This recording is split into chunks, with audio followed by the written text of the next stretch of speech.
All right, back with another tier list. This is the NFL coaches tier list, NFL head coaches tier list. You see, there's already 3 that are in C tier. Those are the 3 that have yet to, 3 organizations that have a head coach who has never been a head coach before. So let's throw them all in C tier. Without further ado, Arthur Smith, to me, feels like another C tier. He's done some nice things as a coordinator with the Titans, and I do kind of like what he's done with the Falcons, not having a great roster, but it's just kind of hard to tell, really, until they get the talent around, in front of him, how well they could really be. We then have John Harbaugh, who has been, consistently, his teams have done well. I guess the one thing you could say is kind of the lack of great success as of late, but again, past 2 years, Lamar got hurt. I don't know. I've always been a big John Harbaugh guy. Won a Coach of the Year just a few years ago. S-tier coach for me. We then have Sean McDermott, who, kind of similar to Harbaugh. Kind of the one criticism you could say is down the stretch, the playoff failures that have happened. But again, I still feel like they're very well coached. I don't know. I don't want to use this S tiers too much right away, but I'm going to put another S tier. I think he's done a lot of great stuff and built a competitive team. Sure, you could say he has Josh Allen. That makes it easy, but I think that, his coaching staff, him and Brian Daboll, deserve credit for getting Josh Allen to that point. We then have the Chicago Bears, Matt Eberflus, who, again, this kind of a to be determined. I'm going to put it as a C. I know some people might want it to be higher than that. Some Bears fans might be saying, well, look at what they did with Justin Fields. To me, it was kind of obvious what they should have done with Justin Fields. It's more of a negative as to what I don't know why Matt Nagy didn't do that earlier. It feels, and even I thought the Bears didn't do that right away with him. They eventually did, deserve credit, but it just, what can they do? They don't have talent right now. It's hard to evaluate a coaching staff that doesn't have a ton of talent. Zach Taylor of these, Cincinnati Bengals. If you know me, I've gone on a long journey with Zach Taylor. And you know what? I'm going to put him in B tier. Why not? Zach Taylor, someone who, listen, I think he had a lot of issues when he first started as a head coach, but coaches can get better. One of the things he absolutely deserves credit for is player development. The young players that they drafted, especially on offense, have consistently, overperformed their high expectations under him. He deserves credit for that. And I think that the issues of the running on every first down and stuff has gone down a lot. So stuff to like there. Kevin Stefanski, I was never crazy about Stefanski even when he won Coach of the Year. But, again, kind of thought him similar to maybe Eberflus with the what he did with Fields, Stefanski, what he did with Baker Mayfield, of kind of just the obvious stuff of this is the talent, this is how you should run it to make them successful. Did a good job with it. I don't hold it against him that he, made an easy decision, but that's all I've seen him do so far. So a lot of C tiers. You might see plenty of C tiers. I don't know.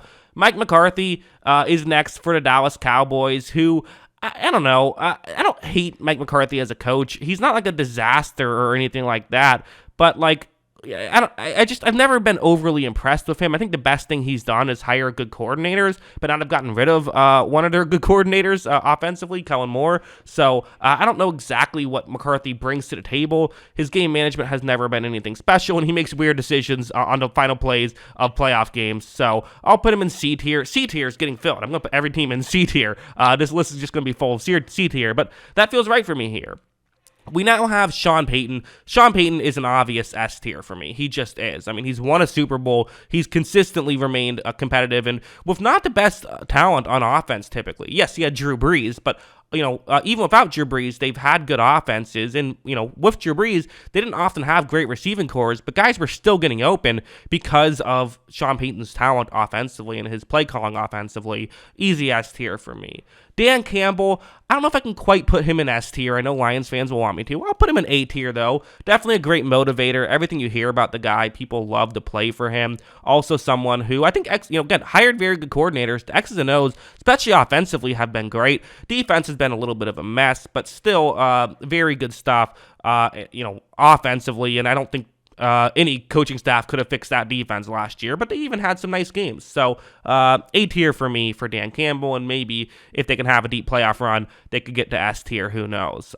We then have Matt LaFleur of the Packers, who I love his X's and O's. I think they're incredible. Deserve some blame for that field goal at the end of the NFC Championship game, in my opinion, against Tampa Bay. He does. I would say that. But there still is plenty of good for Matt LaFleur. I'm debating between S tier and A tier for me personally. Again, built a consistent championship contender, had Aaron Rodgers to help out with that, but I think made the most of it. Rodgers wasn't winning MVPs consistently right when he got there. Still going to put it in A tier, though. There have been playoff failures, and last season was a mess, so A tier for me, but you could talk me into S tier for sure. We then have Doug Peterson of the Jacksonville Jaguars. Doug Peterson, gotta love Doug Peterson, done a lot of good stuff, has won a Super Bowl, and then again, really helped the development of Trevor Lawrence. I'm going to put him in A tier right now. I really am. I think that feels right to me. The Chiefs, Andy Reid, S tier, easy. Andy Reid, guy who I think the consensus would be he's the second best head coach in the league right now. Hard to argue with it. That's where I'm putting him. You then have Brandon Staley, who a lot of people will put in D tier. I won't. Another C tier. Getting a lot of C tiers in here. I don't think he's terrible. I think that he gets a lot of criticism that's maybe a bit unfair because of the fourth down decision making things he did. But then he stopped with the fourth down decision making stuff, which I just didn't love. Defensive coaching hasn't worked out, but at the same time, look at the talent he's using. I don't know how it could work out. So C tier for me. You could talk me into D tier potentially, closer to D tier than B tier. Sean McVay, again, someone whom some people would put in S tier. I've always felt like I've been a tad lower on that with McVay. I'll still put him in A tier, but I don't love all of his game management decisions. I feel like he can be a bit cautious there, but the X's and O's great, offensively great, no denying all that stuff. We then have Josh McDaniels, another guy who, I don't know, what have we seen from McDaniels as a head coach currently? He's been fine. Like, again, he's like the ultimate C tier guy. Eventually I got to put someone in D tier, but it wouldn't be fair to put him in D tier. I don't think. It wouldn't be fair to put him in B tier either. He's yet to really show anything. So C tier feels right for me.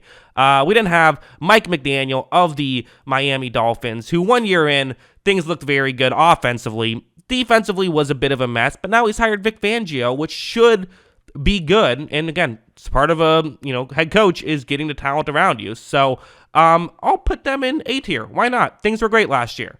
We then have the Vikings. Kevin O'Connell. Again, Vikings won way more games than they should have last year, but still, I don't know how much of that is because of him and how much of that was just kind of luck-based stuff. So I like him. B tier, feels good. Nothing spectacular. Bill Belichick, I don't think I can put him in S tier because, again, we're doing it today. I'm going to put Bill Belichick in A tier right now because I just don't love his game management stuff. I really don't. I think that while his X's and O's still are incredible defensively, they are. Even the offense, hiring Matt Patricia as an offensive coordinator would be a fireable offense if another team tried to do it. He's Belichick. He's never getting fired, but that was just a terrible decision. The game management is very old school. X's and O's, I'll still take him. He's the best defensive mind in the game still. No denying that. But he needs to hire better offensive coordinators. With Bill O'Brien, it should work better, but again, hard to work worse than what happened last season. Dennis Allen, okay, we finally got a D tier here, I think, with Dennis Allen. Who knows? It could work out, but as of right now, we've seen absolutely nothing to suggest that Dennis Allen can do much as a head coach. So, again, D tier, not terrible necessarily. There's things still to like about him, but not a ton. Brian Dable of the Giants, you could talk me into S tier. You really could. I'm going to stay A tier for now. Let's pump the brakes. It's been one season. I can't put him in S tier after 1 year. But what a year that was. They no business winning as many games. The Giants didn't have business getting over 500. Winning a playoff game is incredible what they were able to do. He completely, has made Daniel Jones look like a guy who deserves $40 million. Now he has to deal with paying Daniel Jones $40 million and trying to coach, which could be tough, but definitely A tier for me there. Next up is Robert Saleh, who I like. I like him a lot. I think there's a bit of I don't love defensive coaches in general. I think it's just, there's sometimes a bit of he coaches to help out the defense instead of help out the offense. Nothing too bad, but just a little bit of that. I'm going to put it in C tier. Still young, and I want to see him with an actual quarterback before I can really put him above that. But, B tier is good. B tier is an above average grade for him, so that's where I have him.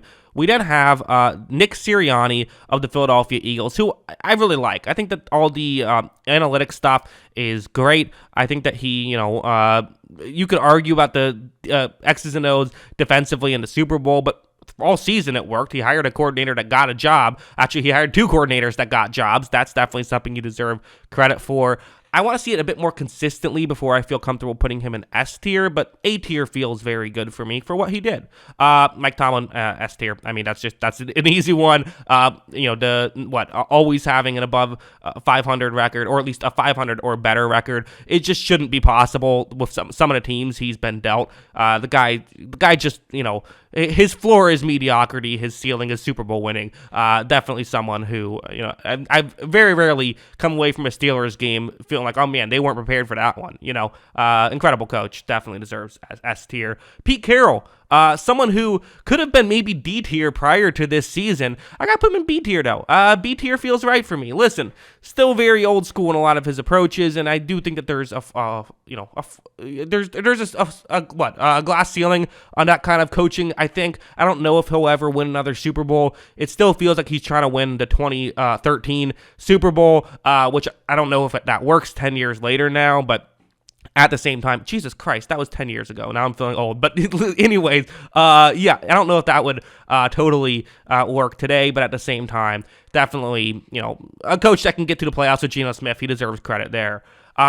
Kyle Shanahan, another S tier for me. I mean, the X's and O's that this guy pulls off, no one else comes close. It's S tier for sure. Todd Bowles, look at that, another D tier. There we go. A couple of NFC South teams in the D tier together. Listen, again, Todd Bowles, incredible defensive mind. The best thing about Todd Bowles is you get Todd Bowles, the defensive coordinator, but the game management was brutal last year, and hiring Byron Leftwich, again, many felt could be a fireable offense. I was kind of saying I didn't think it'd be crazy to fire him in the middle of the season and try to pick up someone else just because of, you're kind of wasted. I mean, Todd Bowles wasted the last year of Brady's career in Tampa Bay. He really did. Byron Leftwich deserves more blame, I would say, but, again, what is Bowles supposed to do? Is he supposed to fire, is he supposed to fire Leftwich in the middle of the season? I think yes, but he kind of inherited that situation. I mean, I think I said he hired Leftwich. He didn't hire Leftwich. Leftwich was already there, but, Leftwich definitely kind of dragged the ship down, and his game management stuff was a mess. But, I guess in defense of him, maybe with a different offensive coordinator that he got to choose, it could work better. But even so, I mean, he wants to make this team, again, I said that the Seahawks are trying to win the 2013 Super Bowl. The Buccaneers are trying to win the 2002 Super Bowl. That doesn't work in 2023, even if you have Tom Brady, and certainly won't work with Baker Mayfield. Mike Vrabel, great coach. Sort of this motivator guy. Again, similar to Mike Tomlin in that the team just always seem to play above their head. They always play up to their competition, even if that game against the Jaguars, no way that the talent on that Tennessee Titans roster without Tannehill should have competed so hard and probably should have won that game. I'm going to put him in A tier. Some people would argue S tier. You could talk me into it. It's closer to S tier than B tier, but I just feel like, saving the S tier for the really great of the great. Vrabel could get there one day. Let's just see where his career goes a little bit longer. Two teams left, Ron Rivera and Ron Rivera's former team. First, Ron Rivera. I'll put him, again, another C-tier team for me. I feel like for Ron Rivera, he's fine. He's not offensive. I think one of the best things he's done for Washington is just be like a good guy for them that makes the organization look better, because everyone likes Ron Rivera. Seems like one of the coolest dudes just in the NFL. But as a whole, he is someone who, I don't know what he could. I'm not sure what the ceiling is on a Ron Rivera-led team. I do feel like a bit old school in its approach.